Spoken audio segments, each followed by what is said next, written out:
नमस्कार, मैं मनोज विश्नोई और इस रेड प्लस न्यूज़ पर आपका स्वागत है।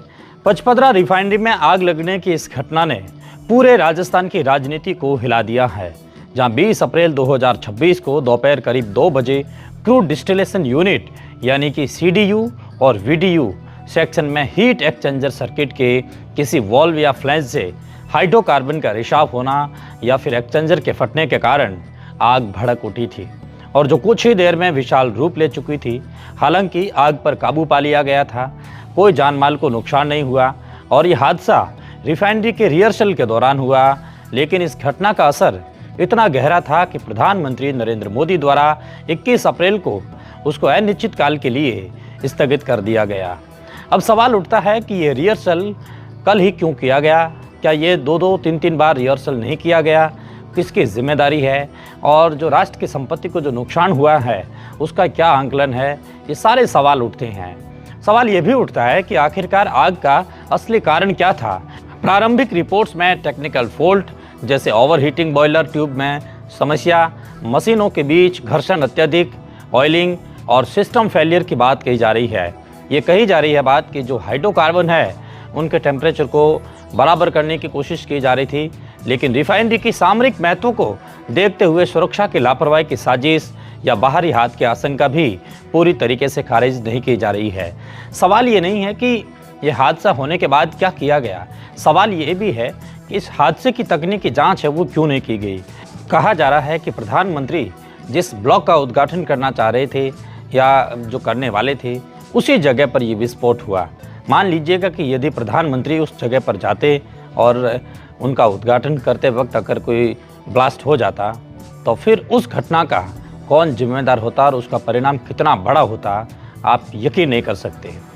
लेकिन आज यानी कि 21 अप्रैल को मुख्यमंत्री भजनलाल शर्मा खुद फ्लाइट से पचपदरा पहुंचे और जहां उन्होंने पूरे इलाके का जायजा लिया, प्रशासनिक अधिकारियों और रिफाइनरी प्रबंधन से विस्तृत जानकारी भी ली तथा उच्च स्तरीय जांच के आदेश तो पहले ही दे चुके थे और साथ ही केंद्र सरकार की तरफ से नेशनल इन्वेस्टिगेशन एजेंसी यानी कि NIA की टीम भी मौके पर पहुंच चुकी थी, जो अब डिजिटल डेटा, स्टाफ रिकॉर्ड्स और सिक्योरिटी प्रोटोकॉल की बारीकी से जांच कर रही है ताकि कोई भी संभावित साजिश या फिर गंभीर लापरवाही का पता लगाया जा सके।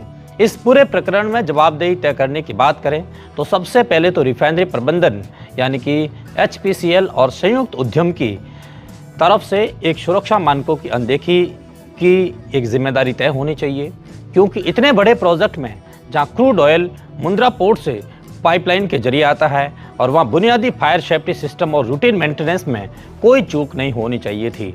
इसके अलावा राजस्थान सरकार की तरफ से प्रोजेक्ट की निगरानी और तैयारियों की भी जिम्मेदारी मुख्यमंत्री शर्मा सरकार की भी आती है और जाहिर सी बात है कि सरकार इससे चूक भी नहीं सकती है कि रिफाइनरी के अंदर हिस्सेदारी राज्य सरकार की भी है, सुरक्षा की जिम्मेदारी भी आती है। और ऐसे में जो इस प्रोजेक्ट को सुरक्षा की दृष्टि से ऊर्जा का एक प्रतीक बनाने का एक दावा कर रहे थे, लेकिन उद्घाटन से महज एक दिन पहले या फिर कहें कि 24 घंटे पहले हुई इस घटना ने साफ संकेत दे दिया कि या तो तैयारियां अधूरी थी या फिर सुरक्षा प्रोटोकॉल पर पर्याप्त ध्यान दिया ही नहीं गया था। अब आप समझिएगा कि 24 घंटे पहले यानी कि उद्घाटन से 24 घंटे पहले ही ब्लास्ट हो गया है, तो फिर क्या किया जाए। कांग्रेस पार्टी बीजेपी पर जम करके हमलावर हो चुकी है। पूर्व मुख्यमंत्री अशोक गहलोत ने इसे चिंताजनक बताते हुए कहा कि इससे बड़ी क्या गलती हो सकती है, इतनी बड़ी परियोजना में इसकी सुरक्षा को गंभीरता से क्यों नहीं लिया गया। ऐसी घटनाएं भविष्य में न हो इसके लिए सख्त कदम उठाए जाए। जबकि विपक्ष के नेता टीकाराम जूली ने सीधे हमला बोलते हुए कहा कि ये कांग्रेस द्वारा शुरू किया गया प्रोजेक्ट था जिसे बीजेपी ने सालों तक रोका और लागत बढ़ाई और अब जल्दबाजी में उद्घाटन करने की कोशिश में लापरवाही बरती गई। कांग्रेस का आरोप है कि 2013 में सोनिया गांधी द्वारा नींव रखे गए इस प्रोजेक्ट को बीजेपी सरकार ने राजनीतिक कारणों से ठंडे बस्ते में डाल दिया था और फिर 2018 में प्रधानमंत्री मोदी द्वारा दोबारा लॉन्च किया गया, लेकिन लगभग 37,000 करोड़ से बढ़कर 80,000 करोड़ तक इसे पहुंच गई है। इस पूरे प्रोजेक्ट की लागत है वो, लेकिन उद्घाटन से ठीक पहले बीजेपी की अक्षमता, प्रबंधन की नाकामी का परिणाम लगातार सामने आ रहा है। कांग्रेस ये भी कह रही है कि इस प्रोजेक्ट को अपनी उपलब्धि बनाने की कोशिश बीजेपी कर रही है, लेकिन असल में ये कांग्रेस की दूरदर्शिता का एक नतीजा है। और अब इस आग की बीजेपी के तमाम नेताओं को आग को लेकर के जवाब देना चाहिए। मुख्यमंत्री को दिल्ली में एक जवाबदेही तय करने का एक माहौल बनाया गया है, क्योंकि राजस्थान सरकार इस जॉइंट वेंचर की पार्टनर है और प्रोजेक्ट की डेली ऑपरेशंस की निगरानी राज्य स्तर पर होती है। केंद्र में पेट्रोलियम मंत्रालय ने पहले से ही प्रॉब पैनल बना दिया है, लेकिन एनआईए की एंट्री और पीएम के कार्यक्रम के स्थगन ने पूरे मामले को राष्ट्रीय स्तर पर ले लिया गया है, जिसे बीजेपी सरकार और खास करके मुख्यमंत्री पर किरकिरी का माहौल बनाया जा रहा है। दिल्ली के गलियारों में चर्चा है कि इतने बड़े इंफ्रास्ट्रक्चर प्रोजेक्ट में सुरक्षा की चूक न सिर्फ राज्य सरकार की छवि खराब कर रही है, बल्कि मोदी सरकार की भी ऊर्जा आत्मनिर्भरता की कहानी पर बड़ा सवाल उठा रही है। क्योंकि पचपदरा रिफाइनरी भारत की पहली greenfield integrated refinery petrochemical complex है, जो राजस्थान को ऊर्जा हब बनाने वाली थी और लाखों रोजगार पैदा करने वाली थी। और अब इस आग ने सिर्फ उद्घाटन टाल दिया ही नहीं, बल्कि पूरे प्रोजेक्ट की विश्वसनीयता पर गंभीर सवाल खड़े कर दिए हैं, जिसे बीजेपी को राजनीतिक नुकसान हो रहा है और कांग्रेस इसे लेकर के संसद और बाहर दोनों जगह हमले तेज कर रही है। और ये कह रही है कि बीजेपी राजस्थान में विकास के नाम पर सिर्फ दिखावा कर रही है। असल में प्रबंधन की कमी और लापरवाही से जनता और राष्ट्र संपत्ति को नुकसान हो रहा है। मुख्यमंत्री भजनलाल शर्मा पर दिल्ली स्तर पर जवाबदेही तय होने के लिए बात इसलिए भी उठ रही है, क्योंकि वे खुद इस प्रोजेक्ट को अपनी निगरानी में अपनी सरकार की सबसे बड़ी उपलब्धि बता रहे थे। लेकिन घटना के बाद उनकी यात्रा और जांच के आदेश अब बचाव की कोशिश में नजर आ रहा है। अगर एनआईए की जांच में साजिश है वो सही साबित नहीं हुई, तो लापरवाही की जिम्मेदारी सीधे राजस्थान सरकार और एचपीसीएल प्रबंधन पर थोपी जाएगी और आएगी, जिससे मुख्यमंत्री की छवि पर असर पड़ेगा और राजस्थान की बीजेपी सरकार को विपक्ष और सवालों का सामना करना पड़ेगा। इस घटना ने पूरे देश में एक चर्चा छोड़ दी है कि आखिरकार इतने महत्वपूर्ण प्रोजेक्ट में आग कैसे लग गई, जब प्रधानमंत्री खुद आ रहे थे। कोई टेक्निकल गड़बड़ी थी या कोई साजिश थी? एनआईए की मौजूदगी और मुख्यमंत्री का मौके पर पहुंचना, दोनों बातें इसलिए गंभीरता को दर्शाती हैं, लेकिन कांग्रेस का हमलावर रुख बीजेपी के लिए मुश्किल खड़ी कर रही है, क्योंकि वे लगातार कह रही हैं कि बीजेपी ने प्रोजेक्ट को राजनीतिक फायदे के लिए इस्तेमाल किया है, लेकिन सुरक्षा पर बिल्कुल भी ध्यान नहीं दिया गया, जिससे अब पूरा देश देख रहा है कि राजस्थान में विकास की रफ्तार कितनी कमज़ोर है और दिल्ली में इस किरकिरी का असर लंबे समय तक रहेगा। क्योंकि मोदी सरकार के एजेंडे में ऊर्जा क्षेत्र की मजबूती प्रमुख है और पचपदरा जैसे प्रोजेक्ट उसकी शान थी, और अब स्थगन और जांच में सारा माहौल है वो बदल दिया गया है। जवाबदेही तय करने में अगर कोई ढिलाई नहीं हुई तो न सिर्फ मुख्यमंत्री तथा पूरे बीजेपी संगठन पर सवाल उठेंगे, जबकि कांग्रेस इसे मुद्दा बना करके आने वाले चुनावों में भी इस्तेमाल करेगी। कुल मिलाकर ये घटना सिर्फ एक औद्योगिक हादसा नहीं, बल्कि राजनीतिक जंग का एक नया मैदान भी बन गई है, जहां तथ्य सामने आने का इंतजार कर रही हैं। लेकिन फिलहाल बीजेपी को अपनी छवि बचाने के लिए कड़ी मेहनत करनी होगी और कांग्रेस इसे भुनाने का पूरा फायदा उठा रही है।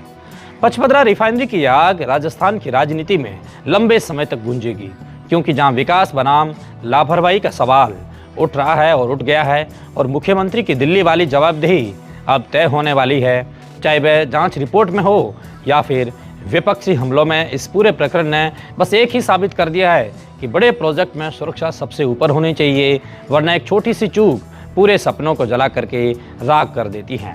और यही हुआ पचपदरा में, जहां आग ने सिर्फ यूनिट को प्रभावित किया ही नहीं, बल्कि राजनीतिक समीकरणों को भी बदलने की कोशिश भी की है।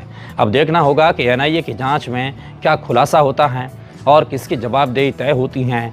फिलहाल कांग्रेस का हमलावर अंदाज है और मुख्यमंत्री का लगातार दौरा दोनों को इस घटना को गंभीरता से रेखांकित कर रही हैं, जिससे दिल्ली तक हलचल मचा दी गई है और किरकिरी का नया दौर जारी है। मुख्यमंत्री आज ही पचपदरा आए, उनके साथ में एनआईए की टीम भी थी और लगातार दौरा कर रही है, चेक कर रहे हैं कि क्या मिस्टेक हुई। कुछ रिपोर्ट्स का ये भी कहना है कि हाइड्रोकार्बन का जो एक टैंक था वो एक ओवर हीटिंग को रोकने के लिए इस्तेमाल किया जाने वाला था, लेकिन उन्हीं के किसी एक वॉल्यूम में रिसाव हो गया, जिसके कारण चंद ही सेकंडों के अंदर आग का एक बवंडर फैल गया। लेकिन सबसे बड़ा सवाल ये था कि प्रधानमंत्री मोदी के आने से महज 24 घंटे पहले ही रिहर्सल क्यों किया जा रहा था? क्या 2 दिन पहले रिहर्सल नहीं किया गया था? क्या अचानक उद्घाटन की तैयारियां की गई थी? क्या किसी ने कोई जिम्मेदारी ओढ़ी है? क्या HPCL इसकी पूरी जिम्मेदारी को लेकर के सामने आएगी और अपनी तथ्यात्मक रिपोर्ट रखेगी? क्या कोई साजिश भी है ताकि प्रधानमंत्री के दौरे को टाला जा सके? क्या विभिन्न शादियों में लोगों के जाने से, भीड़ कम होने से बचाव के लिए ये सब किया गया? लोगों की अलग अलग बातें हैं, लेकिन अब तक बात यही सामने आ रही है कि ये जो जितना भी हुआ है वो एक केवल और केवल एक राष्ट्रीय सुरक्षा पर बड़ा सवाल अंकित कर रहा है। बड़ा सवाल इसलिए कि प्रधानमंत्री, देश के प्रधानमंत्री, और अगर वो रिफाइनरी का उद्घाटन करे और वो पंडाल से महज 80 मीटर कहे दूर पर अगर कोई 24 घंटे पहले ब्लास्ट होता है और उस जगह पर ब्लास्ट होता है जहां पर प्रधानमंत्री मोदी उद्घाटन करने वाले थे, यानी कि ये बहुत बड़ी चूक है, इसे नकारा नहीं जा सकता। अंदाज़ा तो ये लगाया जा रहा है कि लगभग 1500 करोड़ रुपए का नुकसान हुआ है और इसकी भरपाई करने में और इसको वापस ठीक करने में, उद्घाटन योग्य बनाने में लगभग 3 महीने का समय लगेगा। लेकिन बीजेपी है और वो कुछ भी कर सकती हैं और ये भी संभव है कि हाथों हाथ यानी कि 10-15 दिनों के अंदर पुनः उद्घाटन किया जा सकता है, उनकी तैयारियां की जा सकती हैं। लेकिन संकेत तो ये मिल रहे हैं कि आज पूरे दिन क्रेन की मदद से डोम को हटाया जा रहा था।